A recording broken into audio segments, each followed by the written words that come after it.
I appreciate you guys taking the time out of your crazy school schedule. Some of you might be excited because you're missing class, but it is very important to make sure we honor and put people in esteem who have come before us and served our country.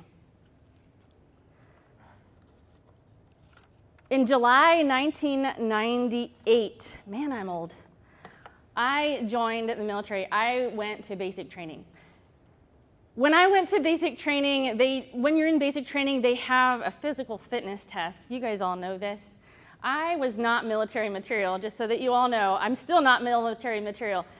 I could do one push-up, and actually, I'm not sure I could do one push-up. I think whoever was in charge just decided to let me pass because I don't know what they saw in me.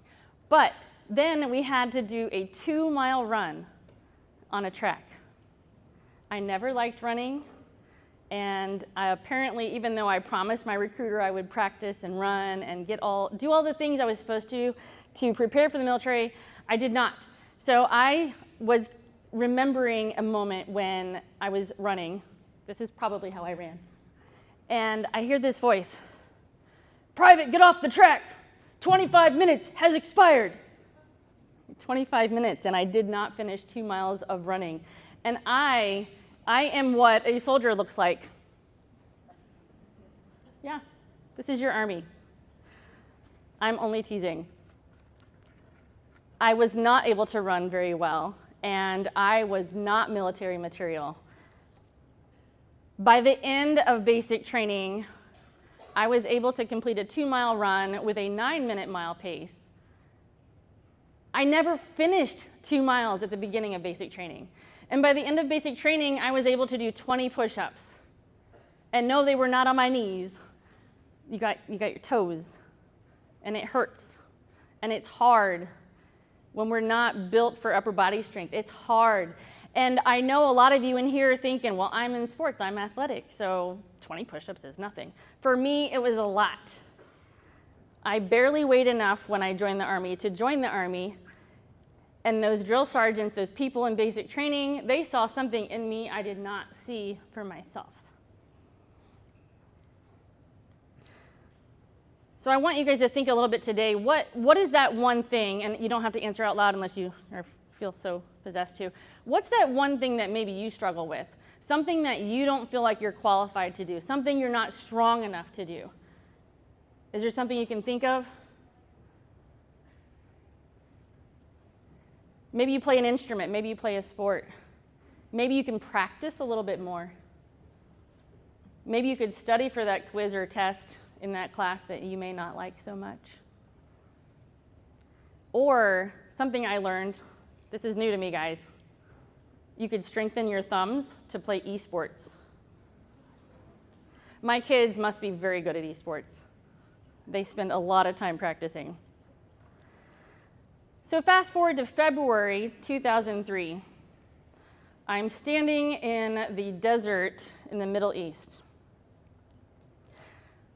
So that you all know, I'm a trumpet player.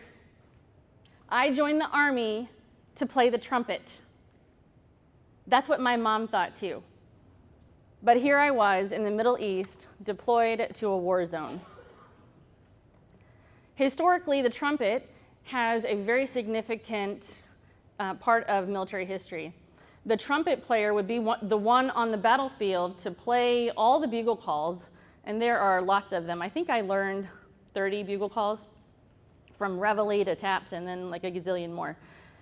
And the trumpet player, because the human voice isn't loud enough and audible enough, the trumpet player would play a bugle call, and it would tell all the thousands of soldiers on that parade field or that in that formal war zone back in like the 1800s, it would tell them what the military officers wanted them to do. If they wanted to snap to attention, if they wanted to go to parade rest, if they were going to charge. But that is not how military bands work today, and I'm pretty sure you guys are aware of this. Now, military bands are more like VIP security at a Taylor Swift concert. The only difference is instead of telling people they can come into the VIP section with Taylor Swift, is we were controlling the access to where the generals, the high-ranking officers, met to have their meetings to discuss what the plans were for troop movement. In Iraq, we also spent a good deal of time, as I'm sure some of my friends over here can relate, playing with sand. I was sent on an all expenses paid trip to a beach without an ocean. On this beach without an ocean, sometimes the winds were very strong. They would blow so hard that the sand, all the loose sand, would come up and it would create this thing called a shamal, which is a sandstorm. And that sand was so thick, you could not see your hand in front of your face. There were times that I got teased in my unit because when we had all of our backpack on and our gear, rucksack, sorry guys, our gear on, our canteens, and we had to carry our protective mask, and we were wearing our Kevlar. We're walking, and I fell flat on my face so many times. Whenever that wind and the shamal came up, it would blow so hard, I would just eat dirt, sand. If you have never been to a place where you have that much sand in your face, you will appreciate the fact that you have never had sandy snot. I'm going to leave that visual with you. That same wind, that same sand would blow so hard that it would lift the sides of our tent flaps. And these aren't just like cute little camping tents that you would have going, car camping with your parents or your family. These are like circus tents. These are huge tents with these giant wooden poles, and the tents in the middle were maybe, 18 feet maybe? I don't know how tall they were. They were tall. And the sand and the wind would come in, lift the tent flaps. It would even lift the poles off the ground. So our solution was to use the sand to fight the sand. So we would fill sandbags. And you fill the sandbag full, and then you stack them around the tent so that you can build up a weight against the tent flaps, against the poles, to hold everything there. So it could be also strong enough to withstand a blast from any sort of missile threat that we would face. The problem is that these sandbags weighed about 40 pounds each. You guys, that was 1/3 of my body weight.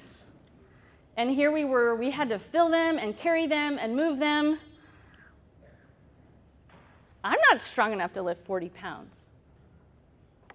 But thankfully, someone needed to stack the M4 weapons and keep an eye on them.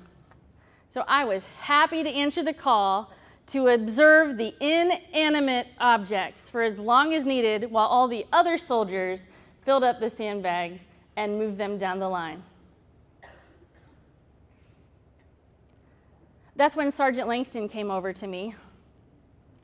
Sergeant Rankin, why are you over here and not with the others filling sandbags? Well, Staff Sergeant, I am not strong enough to lift those sandbags. I can't fill them. I'm not strong enough. Sergeant Rankin, the weapons do not need a guard. And Sergeant Rankin, you may not be strong enough right now, but you will become strong.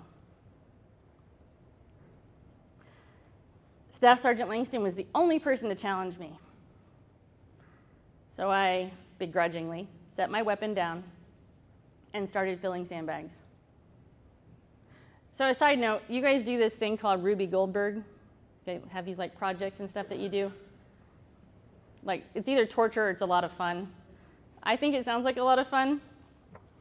But what happens when one part of your project that you so wonderfully planned out, you spent all those hours working with your partner, creating this amazing contraption that does very little, but it looks cool? What happens if a small piece doesn't work? I was the broken part of the Ruby Goldberg system. I could fill up the sandbags, but there's no way I could lift them. So maybe we could fill them half full. Not an option. I don't think very many soldiers that were in my unit were very happy that I was part of their Ruby Goldberg project. I slowed down the process, but I didn't give up. Each day that passed, I became stronger, just like Staff Sergeant Langston told me. After a couple weeks, I was able to pass sandbags down that long assembly line, just like everyone else. Staff Sergeant Langston saw the potential in me that I could not see in myself. It seems that no matter how many times life may offer us a lesson, we often still doubt ourselves. What if you started each day telling yourself something positive? You are strong enough. Let's try it because you guys are way too quiet and it's kind of eerie. I'm going to say something and you guys repeat it, okay?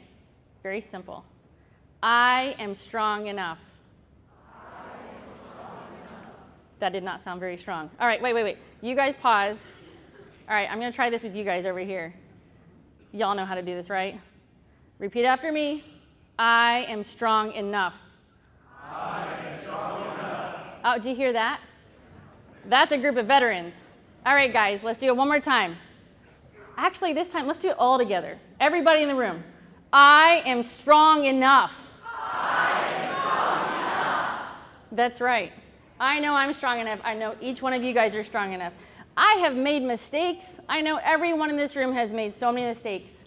I've made mistakes in front of thousands of people. But I've learned to get back up and keep going. I've played taps, as Ellie said, at over 100 military funerals. I'm not a hero. I've played at military ceremonies, commanding thousands of troops to do different things in pomp and circumstance. I'm just one person who plays my small role in the history of our great country. I am honored to have served the military. I would not trade my service for anything. It has shaped me into the person I am today. Now, whether you're preparing for your next big test, a project, or a challenge, I want you to remember every bit of effort counts. Every single bit. Keep working on believing in yourself. You are strong enough. Keep playing your part, no matter how small it may seem. God bless America.